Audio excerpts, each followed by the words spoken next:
It's good morning, good afternoon, good evening. This is Alan Burgos from the hashtag Walk with Love channel. Welcome and welcome back to our channel. So if you are not yet subscribed to our channel, please do it so now. This is the perfect time to join our channel because we are now, let me check, so far, we are now 6,503 subscribers. No, 497 na lang guys. Mag-isa 7,000 subscribers na tayo. No, thank you so much. And if you are not yet subscribed, subscribe it now so that we can be able to maintain and sustain this channel. Thank you so much. God bless you all. Okay, so ang pag-usapan po natin ay ngayon ay si Kibuloy.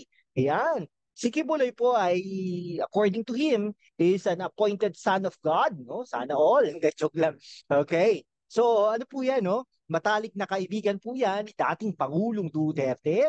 No? Ang usap-usapan nga daw meron po siyang mga private armies, bodyguards na binabayaran ng gobyerno dati, no? Ewan ko lang po ngayon, no? Mayaman na mayaman po yan, nakapagpatayo po yan ng mas malaki pa sa Philippine Arena sa Davao City, no? Meron din pong eskwelahan niya, meron din pong perceived to be owned by Kibuloy, yung SMNI, pero sabi niya hindi naman daw, no?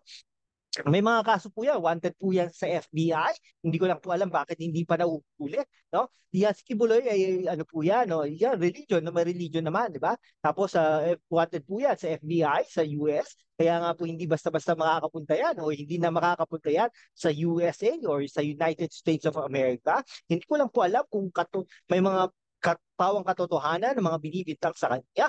Okay? Pero malakas po ang loob ng mga ng bibintang at kusa sa kanya ha.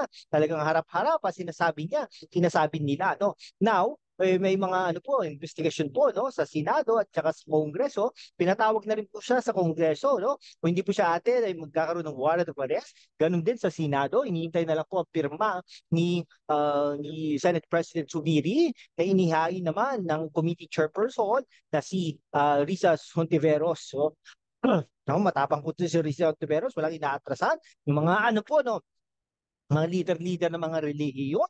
Okay, talagang inaano-ano niya, no? Talagang hindi niya binubuli, kundi talagang iniimbitahan niya, pinapaimbestigahan niya, no? Kumbaga, no? Talagang ano po to, somon na po to, somon. Ibig sabihin, kailangan umaten ni Pastor Kibuloy, kung hindi ay magkakaroon ng warrant of arrest. Kaya alam po, ang problema ay wala na po sa bansa si Kibuloy, no? Parang hinayaan natin na makatakas katulad nila Tevez, na nila Bantag, etc. No? Ito si Kibuloy mayaman, no? Ang bali-balita, kinumpirma din ng mga iba, ay nasa China na daw po ito. Hindi ko lang po alam kung isusurrender po ito ng China sa ating panguluhan, no? Sa ating gobyerno ng Pilipinas, no? Si Kibuloy. Okay, so kumpirmado po, wala na sa bansa si Kibuloy according to some of the sources. Okay, ano rin po, no? Kumpirmado na rin po na binastos niya ang Senado, binastos din niya po ang Kongreso.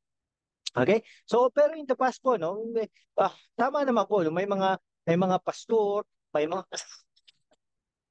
mga bishops na umattend naman sa mga hearing ng Senado at saka ng House of Representatives. No? So siguro wala naman po ano no, hindi naman po hindi naman po siya exception to the rule eh hindi po siya attend. Pero sumasagot-sagot po siya dati, no? Pero ngayon, tahimik na po si Pastor Kibuloy, hindi lang po natin alam, baka po nasa Amerika, ay nasa China na. No? Yan. No, sabi po, kumpirmado na wala na sa bansa. Okay, so baka makita po sila ni Tevez, dati Congressman Tevez. Pero later on, pag ganyan, pwede pong ano, no, kansilahin ang pasaporte ni Kibuloy. Parang ginawa ni ano dati no ni Brother Eli Soriano no, si Brother Eli Soriano ay inakusahan ng rape yan. Okay? Anong ginawa niya? Pumunta sa Brazil. Doon siya nagano no, talaga siya nag-base hanggang sa namatay na po si Brother Eli. So ganyan po mangyayari yan no kay Pastor Kibuloy.